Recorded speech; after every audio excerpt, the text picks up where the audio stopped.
Если вы планируете менять подоконники, откосы, на этом объекте они у нас будут из дерева, то всегда нужно выравнивать оконный проем, боковые части для подоконника, нижнюю и верхнюю.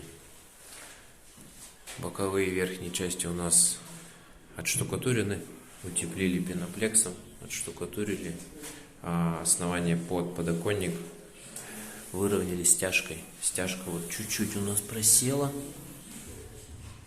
Сейчас мы это все доведем и вытянем. Вот это расстояние нам нужно 35 миллиметров.